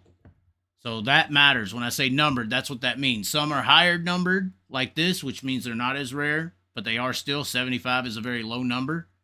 The 199s, 299s, not very rare, but better than just a regular card that's not numbered. So teammates here at Hendrick Motorsports, Chase Elliott and William Byron. One drives race cars and one snowmobiles. Or snowboard, sorry. Another Chase Elliott. Looky here. Nice. Nice looking NASCAR memorabilia cards here. Like I said, I wish the picture was a little better, but it's just the fact of these top loaders, which that's what this hard plastic is. Superstars Chase Elliott. Nice card. Look how much better this looks when it comes out of the pack, even with just the penny holder on it. Kind of see it a little better. That's a pretty card, man. That's nice looking. Really, really is. Oh, we're not done with the racing. Kevin Harvick, Famed Rides. Famed Rides. That's a die cut. Die cut means the card is not a card shape. Kind of see how it's like the cars. Another Kevin Harvick. National Pride. Another Kevin Harvick. Powertrain. I think we got the same one earlier. It might be a newer year. Oh, it's just a different scheme. So these are the different, they call them patterns or parallels. See how the same card, but one's potentially a little more rare or sought after. This is the silver. This is, I forget what this is called, like a flash parallel, they call that. See what we got here. Hand in the air. After Party, Jimmy Johnson. Nice. It's kind of like a see-through. Look at that. AP 6 of 12. So I don't know. Does that mean there's only 12 of those in the world? Looks like Victory March 29th, 2009. Goodies Fast Pain Relief 500. All right, there we go. Whoop. Crusade Kyle Busch. He is definitely on a crusade here. Brad Keselowski. Oh, wow. What is that? I haven't seen one of those before. That's a different parallel, I guess you'd call it. Oh, boy. Joe Montana. Prism. I believe that they call that a gold laser. That's the parallel there. Not numbered, but how it's moving, how that reflection is in there. I believe they call it a gold laser. All right, so we got a pack in, but we still have a half box to go. Hold on, this has got... Oh, looks like we've had some cards fall out. We have found the missing cards. In travel, there's been some cards carried over that may have some issues. Yeah, we're going to go ahead and take all these cards out. Make sure they're all in a case. Oh, one's kind of pushed to the bottom. Actually, a couple are. We got issues down here at the bottom of the pack. I think we got them. Trying to remove them as careful as possible. Looks like the package got thrown around by the freaking USPS guys.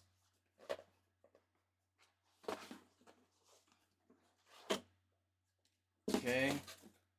Oh no, we still got a bunch of stuff in here. Wow. We may have to do another cut. I think what's happened is these things are pinned up. I think that's what we're going to have to do. No? Or maybe this was meant to be opened up from the top, right? He's probably over there like, yeah, you dumbass, you opened it up the wrong way. Sorry, I'm not a PSA guy. All right. Here we go. All right, let's get these all sorted out. We got some. Hold on, make sure this one's back in a top loader with its penny deal. Where'd it go? There it is. Oh, it's actually in there. Oh, that's right. We had the other one fall out as well.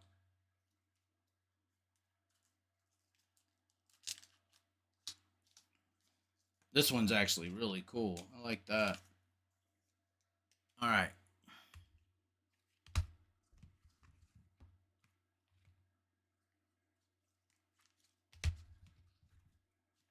Those I actually want to make sure stay the nicest. Good thing I opened it.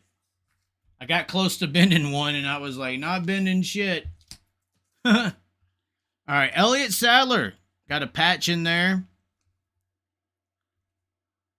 Nice. Panini patch. Don't see a number. Usually these patch ones, they got the numbers on them, but it don't look like it.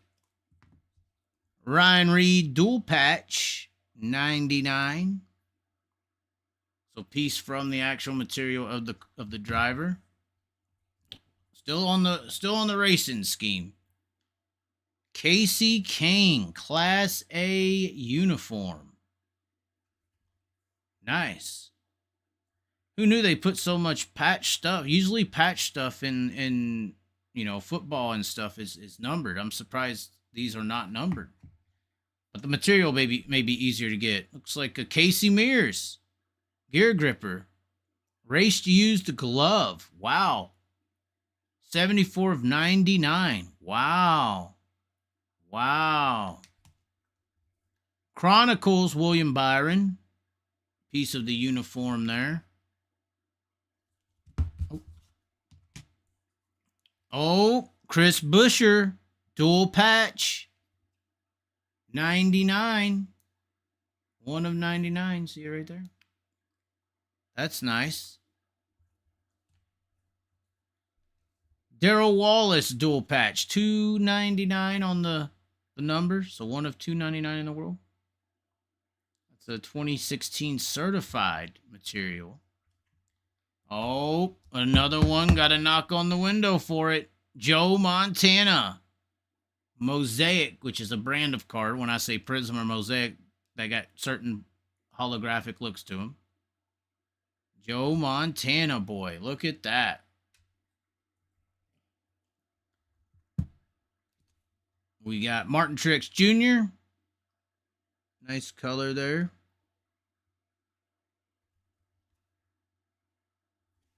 Thick card again, but it does have the patch. Got some kind of case here. Kadam, Carey, and what in the heck is this? Kadam, Carey. Oh my, what is this? Does this open up? Oh, whoa, whoa. Oh, wow. Playbook rookie card. And it opens up. Wow. That's cool right there. That's like a glass. I don't know if you can see it, but it's signed on like a glass. Kadam Carey, Chicago Bears running back. 1 of 299, 2014. Too bad they don't make these. I ain't really seen any of these here recently. Wow. So we got into some football here, and oh, whoa, whoa, what's this? Walter Payton. Tops. Number 202. Wow.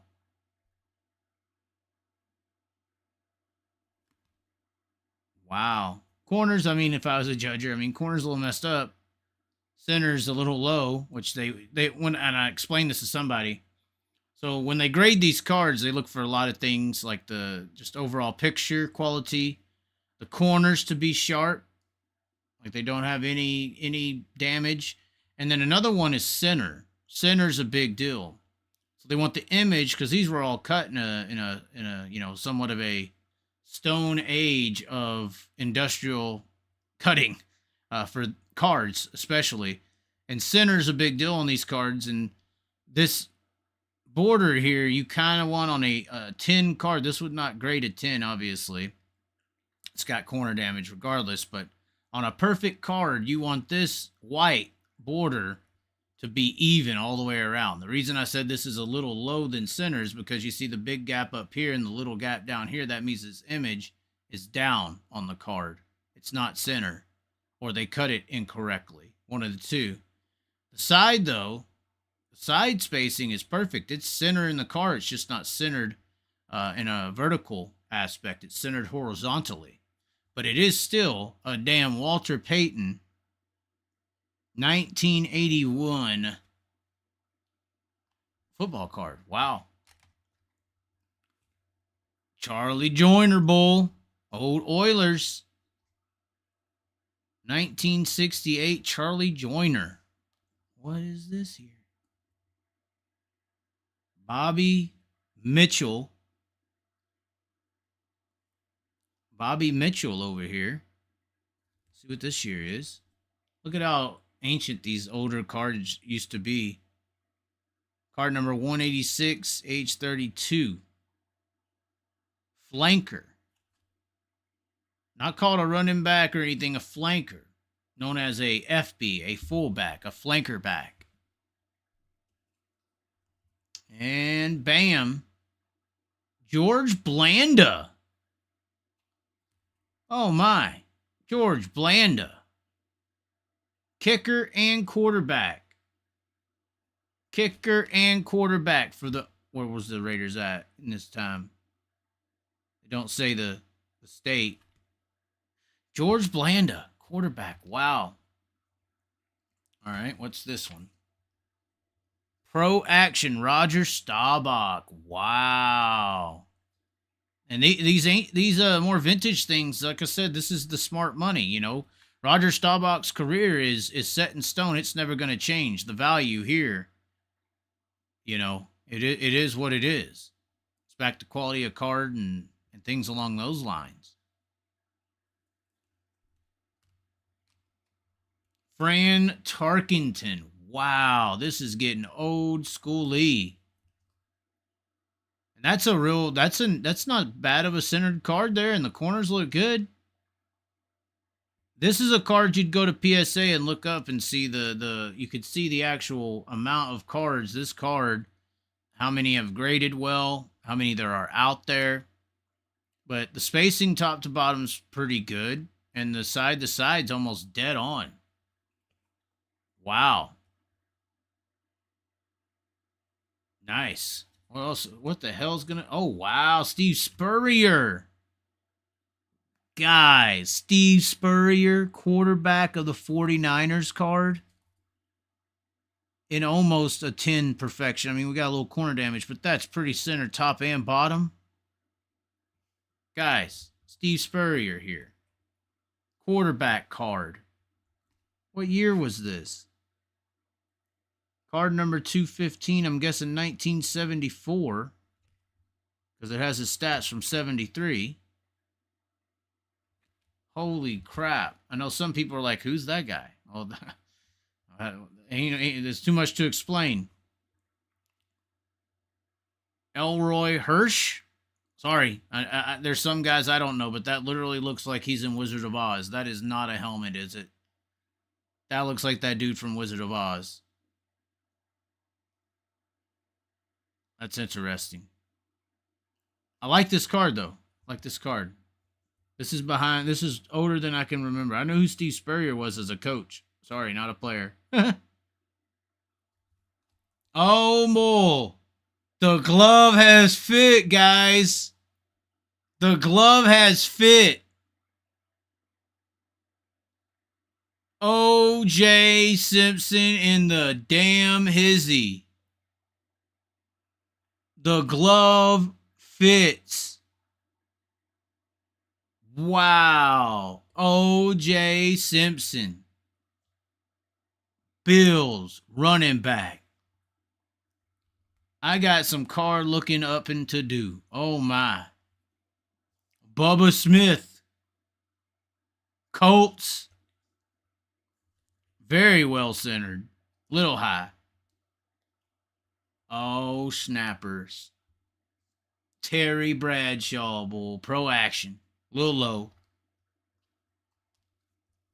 Oh, I smell a snake. It's Ken Stabler, bull.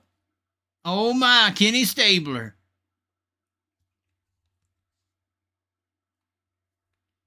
Kenny.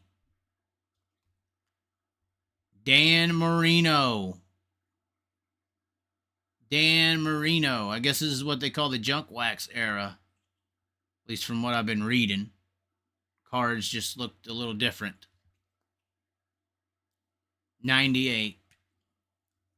Steve Largent. Steve Largent. I know it's Largent. I just like throwing my own soliloquies on it. John Anderson or John Johnson halfback. This is old. What in the hell? What year would this even be? Wow. That is just an oldie old. I'm looking on the screen to make sure y'all are seeing this. Some of these names are oldie. Hugh McElhaney. Hugh McElhaney, I guess. Is that what that is? I want to see a date on these cards. I see 1902. Anybody else see 1902? Is that how old these damn cards are? 1902? Is this card from 1902? No way. No way. They didn't even have a Super Bowl in 1902, did they? There ain't no way. Ain't no way. John Riggins, Redskins, or Commander, sorry, almost disrespected the world.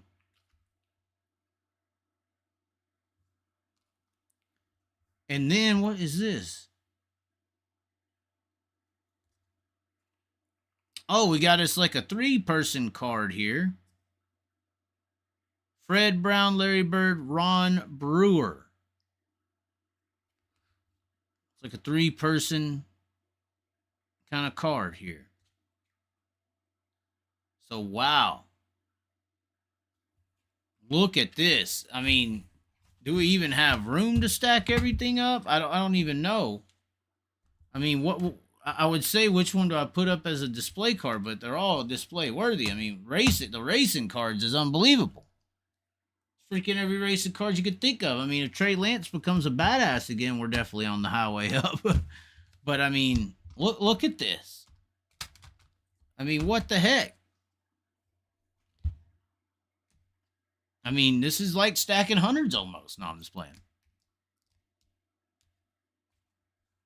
I mean, if you just say every one of these, I mean, I don't want to say every one of these cards is worth $10. But even if every one of these cards was worth $5, I mean, there's like 1,000 of them. This is $5,000. If every card in here was worth $10 and there's 1,000 of them, that's 10. If every card in here is worth $25, which there probably are, you know, there's freaking things from 1902 in here. If they're $25, was it $25K? I'm just saying.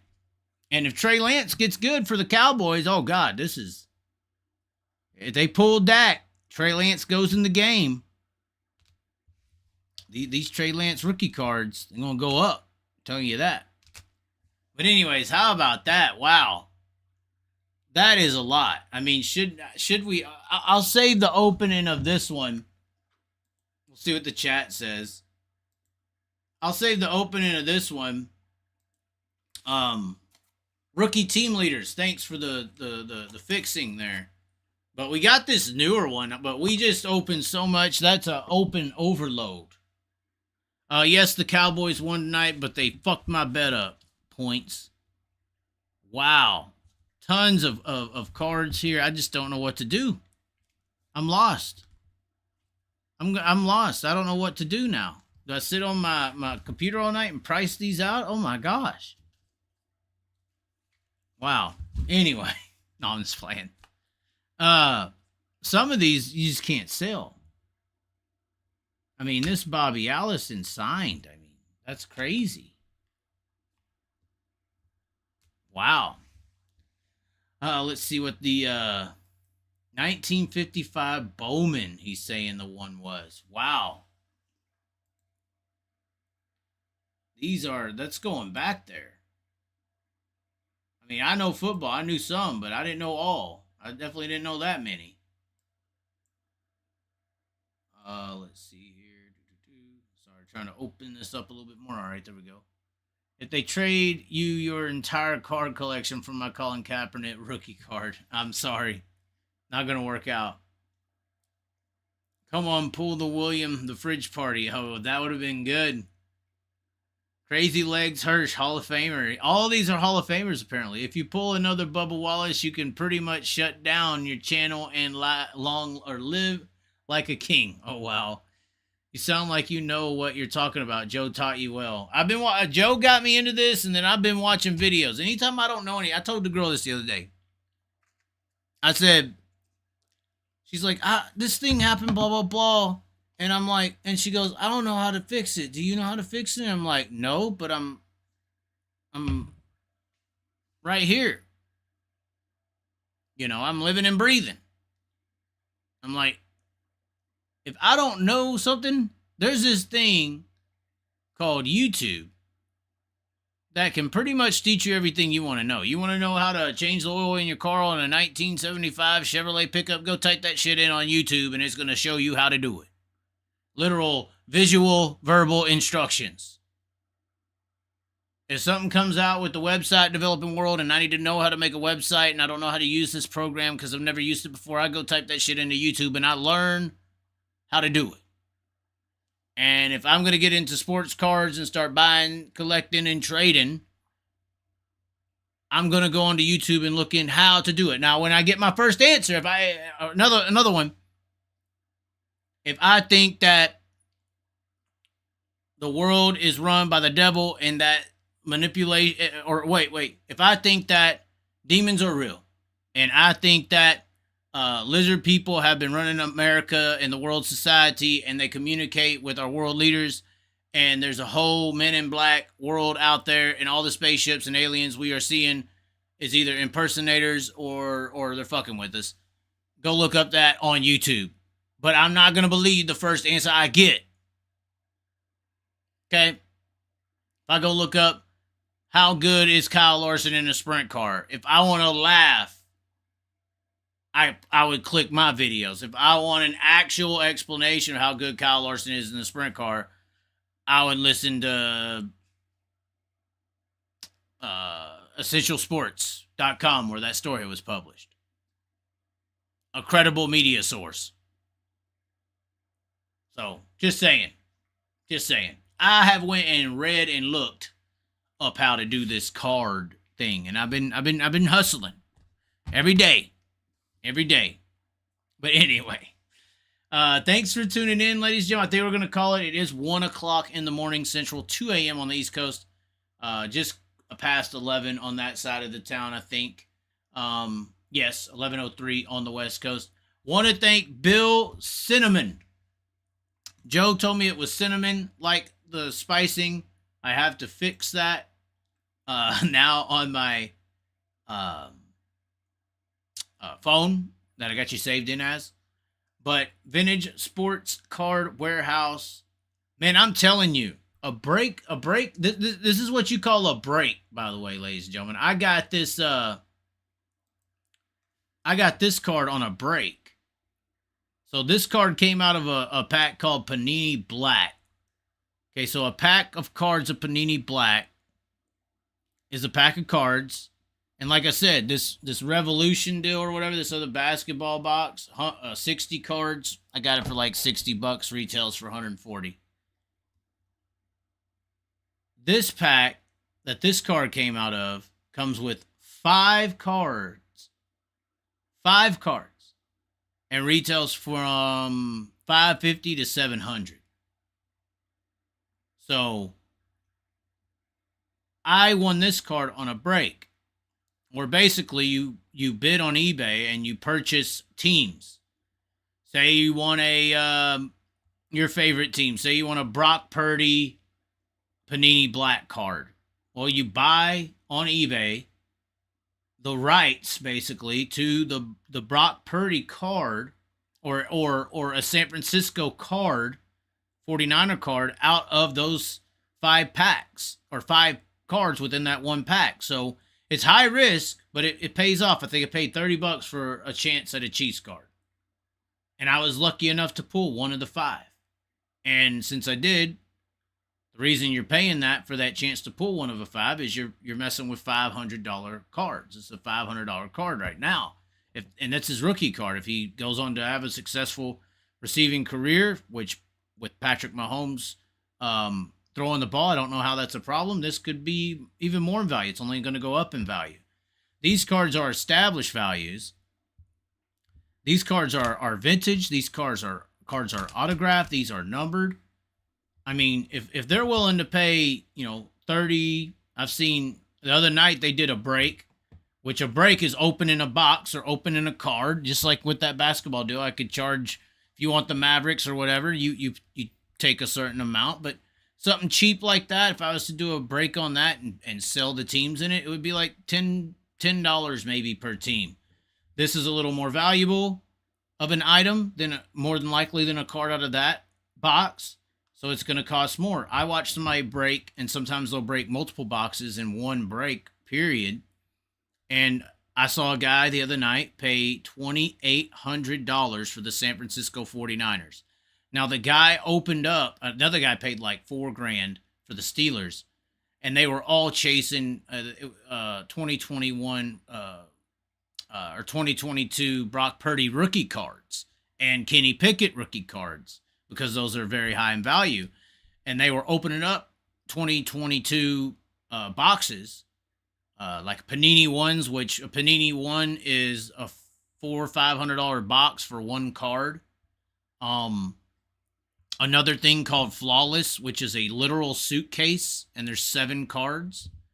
There was some gold standards first off the line. These were all first off the line products, which means like it was the first print that was shipped out. So it was about $20,000 worth of card boxes that these guys opened.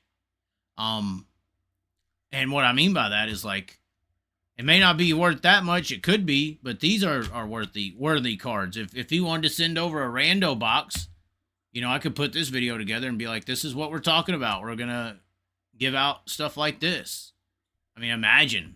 But how would you sell all the different things? You'd have to separate it in sports at least. But that would be cool. It'd be really interesting to see how they would react to such a break that isn't technically from sealed wax. That's interesting. They probably wouldn't trust it. I don't know if I would trust it. Let's see the chat, if it's updated at all. Doesn't look like it. Everybody's getting out of here. I do want to thank everybody. It says rookie team leader. Okay, I read that again already. Do want to thank everybody for tuning in. It is a late night. Always enjoy having y'all on, and this sports card break deal is becoming pretty fun. I might save that one for a talk tomorrow. Do plan on going down to Devil's Bowl, I believe, Thursday, but before I head out from the house here, I will try and do a live on Thursday, and then Friday we'll probably do a live on the way down. Maybe do a live at the track Saturday too. Might have some interview content coming as well from the track, but I will be at the Devil's Bowl Speedway this Friday and Saturday night, and I will be hanging out with the Birdman. Okay? So if you don't like the Birdman, kiss my bird-shitting ass. But anyways, ladies and gentlemen, that's the plan for the week. Who knows what we'll talk about tomorrow? I'm sure something's going to happen. Maybe we'll make a song. Although I'm trying to save that for November.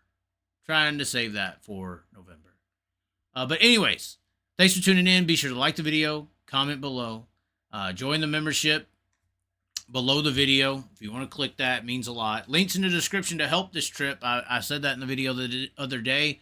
A PayPal, a Venmo, definitely will help out make this trip. I just spent a lot going to California, so going south is going to be an unexpected expense. But, track where I came from, funeral, all that stuff. So, got to be there. Pay the respects. But anyways, thanks for tuning in, ladies and gentlemen. And as always, be sure to subscribe. Catch you next time.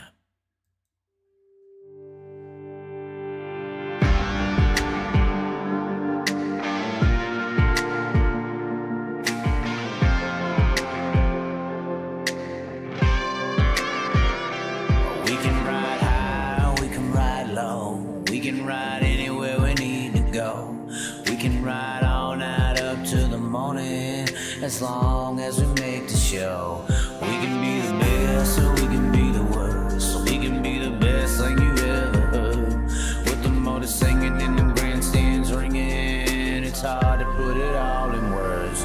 this is how we ride, this is how we do. Riding mud, sliding up higher in the groove.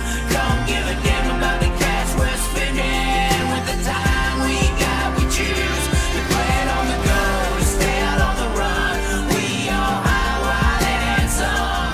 Ain't telling you what's right or wrong or what to choose. Hey, but this is how we do. This is how we do.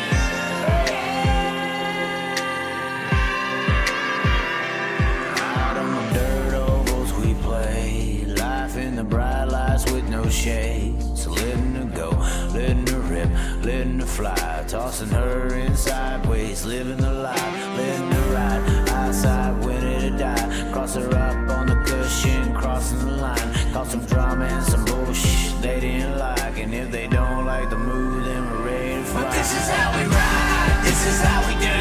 Riding mud, sliding up higher in the groove. Don't give a damn about the cash we're spending. With the time we got, we choose to play it on the go, to stay out on the run. We all high, wild, and handsome. Ain't telling you what's right or wrong or what to choose. Hey, but this is how we do. This is how we do.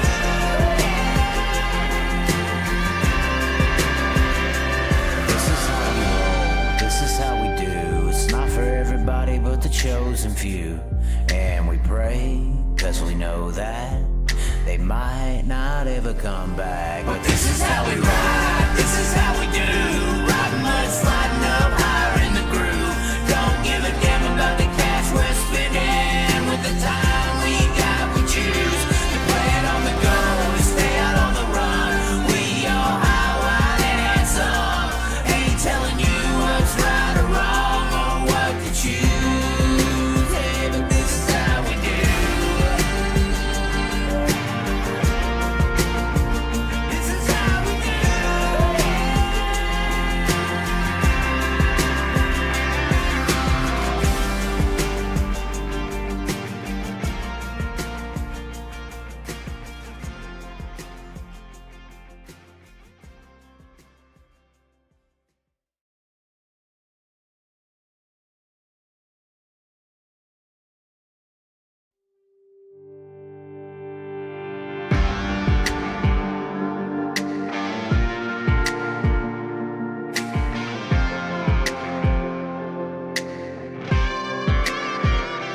We can ride high, we can ride low. We can ride anywhere we need to go. We can ride all night up to the morning, as long as we make the show.